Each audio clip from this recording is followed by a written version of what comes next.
Hello and what is up guys, Rai here and welcome back to some more BeamNG.Drive. We are going to be testing some of my previous builds from automation in BeamNG today in a couple different events. We'll be testing a pretty decent array of cars ranging from a race car to a pickup truck and seeing which one is the best in the events I've chosen today. Spoiler alert, the pickup truck does not do particularly well. So the events are going to be as follows. It's going to be a 0 to 60 timer, a quarter-mile race. It's going to be also a automation test track race. And we're going to have 4 cars all side by side, head to head. I'll be seeing 4 different screens with all the cars going at once. And I'll be commentating over the thing as well. And then after each event, we're going to have the race car, my F1 car. And we're going to see just how insanely good this thing is in any performance aspect, because it's going to be pretty insane. We're going to hop into some detailed stats about all the cars to see which one's the best on paper, and then we're going to hop into BeamNG real quick, and we're going to see which one is the fastest in practice. Up first is the Maven RMX, and it's pretty impressive 3-cylinder turbocharged performance, 3.3 liters of displacement with 550 horse and a similar amount of pound-feet of torque. Weighs in about 3,900 pounds, which is pretty porky, but it's not the heaviest on the list, obviously. 0 to 60 in this thing is, I think, the low 4-second range, in automation at least. It's got a 6-speed manual gearbox and double wishbone front and rear suspension. And up next to look at the stats is my older build, the Azagavio GT. This gaudy looking luxury GT coupe car has a 4.7 liter twin turbocharged V8, 585 horse, and this thing has a whopping 660 pound-feet of torque, which I think is the second most of all the cars on the challenge today. Weighing 4,700 pounds, it's quite porky as well. All-wheel drive and a 7-speed dual-clutch gearbox that will help launch this thing from 0 to 60 in the mid 3-second range. So it is pretty impressive to say the least. Decent weight distribution with a double wishbone front multi-link rear suspension. The Harrier Raider is up next, and this car is impressive to say the least. On paper, of course. Powered by a 7-liter turbocharged inline-6. This thing weighs 7,200 pounds. It's got 620 horse and a mind-shattering 1,300 pound-feet of torque. Solid axles front and rear because it is a pickup truck after all.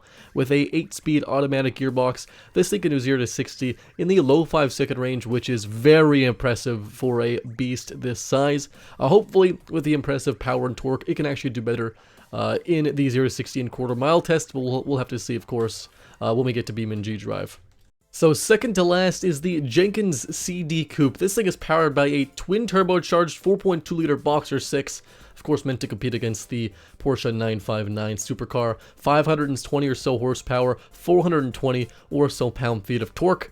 All-wheel drive, double wishbone front and rear, 5-speed manual gearbox. This thing can do about 200 or so miles an hour, which is pretty impressive, of course, for 1988 being the oldest vehicle of all the vehicles we're testing.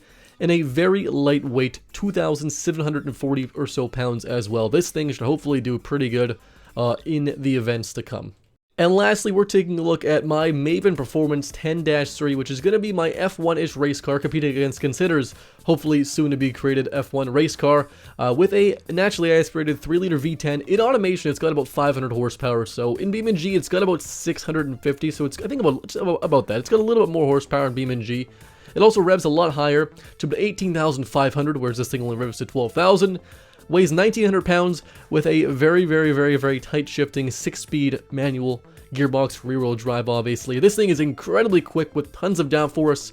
We'll see, of course, the kind of performance numbers this thing can put down in BeamNG as well.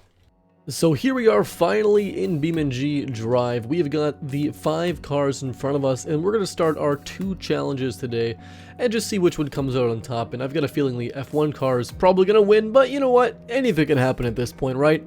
So we're going to hop into the drag race first, check that out. We're going to see how it does. We're going to do a 0 to 60 timer on there as well. We're going to watch the whole drag race twice. We're going to watch all 4 cars, the 4 main cars competing twice. And then after that, we're going to watch the F1 car once just to see how much it beats all the other cars by. So we'll hop into the first event and we'll see which car comes out on top. So we're on the West Coast USA drag circuit. We're going to race all 4 cars again, and then the F1 car after the 4 cars go. We're going to see which one is the fastest here. So we have the RMX top left, the Jenkins CD top right, the Ozagavio GT bottom left, and on the bottom right we have the Harriet Raider pickup truck. So let's see here which one's faster. So they're all going to launch at the same time here. We got manual gearboxes, we have dual clutch, and we have an advanced automatic. So we have a variety of transmissions here. It looks like they all did a pretty similar 0 to 60, ranging from the low 3s to the mid 4s, which is actually pretty impressive. Crossing the finish line first is the Jenkins CD, then I think the Ozagavio. Actually, the Ozagavio was first. Wow. Then the Jenkins, then the Maven, and then the Harriet. So looking back on the drag race again, we'll watch it one more time. Maven top left, the Jenkins top right, Ozagavio bottom left, and bottom right's the Harriet. The Harriet's got the advanced auto, so it's got the slowest transmission. It does have a 4.4 to 60. The Ozagavio does a low 3 seconds, and then the mid 3 seconds with the Jenkins and with the Maven as well. So they all did pretty similar 0 to 60s. The Harriet obviously is way heavier, and it's got 4x4 and an advanced auto. But they all crossed the quarter mile in a pretty reasonable time. The Ozagavio first, surprisingly, with an 11.1, and then the Jenkins with an 11.2, the Maven with an 11.8, and the Harriet with a super impressive, for a pickup truck, 12.8. Crazy impressive for any pickup truck. Off the line, I think all four cars, sorry, hooked up very well. But of course, the highest power car, being the Ozagavio, pulled ahead and managed to get a very, very good quarter mile time. It's also all-wheel drive along with the Jenkins CD. And the Maven did very good for just rear-wheel drive, but, you know, sadly, it wasn't good enough. So now we're looking at the Maven Performance 10-3 F1 car. It's going to launch pretty high, around 12,000 RPM, and the 0 to 60, 2.3 seconds. Already at nearly 200 kilometers an hour in the first 5 seconds of the drag race. Finishing the quarter mile in 9.4. Not sub 9 though. A 9.4 is an astronomically good quarter mile for a race car, I feel like. I'm not too sure. I'm not really an expert. That's pretty good for any car, I think, especially an automation car. We're going to hop into the actual final event, which is the automation test track with all 4 cars. So we're going to see which one comes out on top there. Finally, we're in the automation test track, full racetrack circuit with all 4 cars. Again, the RMX is top left, the Jenkins is top right, the Ozagavio bottom left, and the Harriet Raider is the bottom right. We're going to launch, of course, into BeamNG.Drive, and these cars all sound fantastic. You can hear the pops and bangs from all of them. We're going to see which one has a better launch and, of course, is better at handling overall. All cars have a pretty decent launch. You can see the Raider is already struggling, though. Corner 1, yeah, it's not its friend. A bit of tire school for all the cars, but the Raider has already fallen quite a bit behind. Every other car seems to be pretty close. The Maven RMX is handling pretty good, so is the Jenkins CD. The Ozagavio is a little bit sketchy from what I was doing, but the all-wheel drive does help a little bit. Just note, though, some of these cars were exported before, and some of them I actually just used the already BeamNG mods. So some were re-exported, some were not, so that's why it could be a little bit wonky. After the first corner, it seems like the RMX and the Ozagavio have been pretty close together. With the Jenkins CD, pretty good. It has to slow down a bit in the turns, though, because the brakes are not the best. But in a straight line, wow, is it doing quite good. Already 180. The Raider is just way behind on the banking curve. Way behind. My gosh, hitting the wall. It's not great. In the long straightaway, it looks like the Ozagavio hit about 270. The Jenkins about 260. And the RMX about 260 or 250 as well. So they're all pretty similar. And then the Raider is just behind about 190. It's topped out at. Oh gosh. The Ozagavio's brakes have given out, which is pretty sad. But it's gonna have to you know, maintain its rear brakes the whole time. I did try every car a few times. So this is the best run I got with all the cars. The brakes give out every single time. So the top 2 cars are both manual gearboxes, a 6-speed on the left and a 5-speed on the right, whereas there's a double clutch all-wheel drive system on the bottom left. On the bottom right is 4x4 with an 8-speed advanced automatic. It looks like the RMX is a little bit ahead right now, just a little bit. The Jenkins CD is doing pretty good. The Ozagavio is doing pretty good still. Definitely not meant for the track, the Ozagavio. The Jenkins is pulling ahead on the straightaway to 170, whereas the Harriet got to about the same, actually. The Jenkins is just slightly ahead of the RMX, but it's got 4-wheel drive versus the rear of the RMX. And yeah, it came in that corner even better, and finishing off with a very, very short burst of acceleration. The Ozagavio, also very good in the straight lines, obviously. It's got, you know, the most horsepower out of all the cars, second most horsepower of all the cars here besides the truck. So the Jenkins CD finishing in a 206.4, the RMX a 208.6, or 06, sorry. And the Yatsukavio crashing into the wall with a 210.9, which is still very acceptable. Anything around these times are all pretty acceptable. And the Maven, or sorry, the Harriet hits the wall again. We've lost a tire. It's got four-wheel drive. We don't really need the the fourth wheel where we're going. It's still doing okay. Oh god, the brakes. Oh, yeah, we don't need that. That's fine.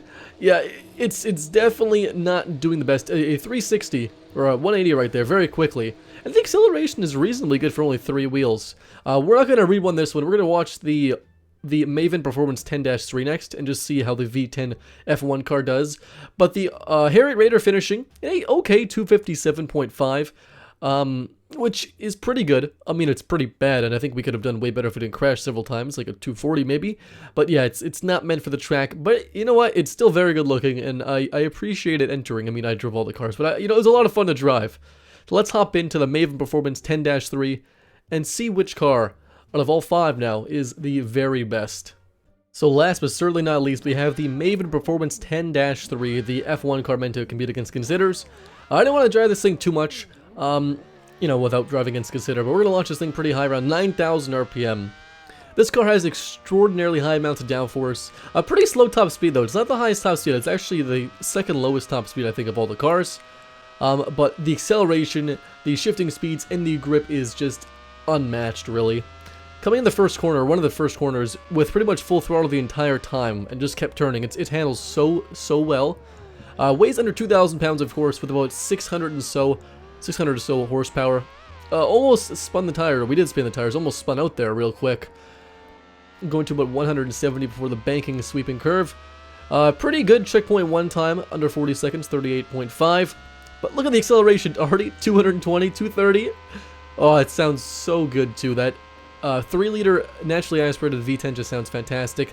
And it tops out at about 260 kilometers an hour, which is kind of sad, but you know what? It is what it is. It's maintaining that speed throughout the entire thing. The brakes in the rear are actually quite cold, but it's still doing quite good. No, they're warm now. They're way warmer now. Yeah, that's a bit warmer. Down to 4th gear as we come into one of the turns about halfway through. To a short straight. We're going to hit almost top speed here in the straight, maybe. About 220 in the straight, which is almost top speed. The brakes are getting pretty toasty, though, in the front. They are getting pretty toasty. They could overheat, actually. Spinning the tires again into 4th gear, and now 5th. The acceleration. Look at that. The sound. The car looks cool. Man, this was a lot of fun to build. A lot of fun to race. Hopefully Consider gets this done soon and we can race Consider. And hopefully beat him. We'll see. We'll see. Look at that. Look at that speed. Oh, that's fantastic. 120, 170 in the straight right there. Coming to the final straight. Brakes are getting very toasty in the front. They get up to 500 degrees Celsius. Can we hit 210? 210. A 152. Nearly 10 seconds faster. And actually, I think over 10 seconds faster than the previous best. It did very good. All the cars did very good, I feel like. I think we're going to finish off the video here. I'll declare the Maven Performance as the winner, though. And I think also the RMX did quite good. The Yatsukavio was fantastic. A straight line performance on the track was bad. The Jenkins CD was great all the way around, although it was a bit sketchy at high speeds. The Yatsukavio was always sketchy, just always sketchy. It was crazy. The RMX handled beautifully all the time. The best handling non-race car, I would say, overall. Not the fastest because no all-wheel drive, and they were all pretty porky except for I think the Jenkins CD was quite a bit lighter. I want to say that was 2,700 pounds, and this was 1,900. Very, very varying amounts of weights in the cars. If you guys like this video, leave a like down below. It means a lot to me. This video actually took quite a bit of editing. I'm gonna have another editor edit some of my new content in the future, so expect some even higher quality than this. Yeah, this took a long time to edit. I just banged my microphone, which is just I'll leave that in there. It's fine. Join the Discord linked in the description. If you guys want to see more builds and stuff, like, comment, subscribe, and hope you guys had a great, great New Year's Day, or have a great New Year's Eve. And 2020 is behind us now. 2021 is what we're facing, and it's gonna be good. Thank you guys so much for watching and being here for a year. And of course, as always, I'll see you next time.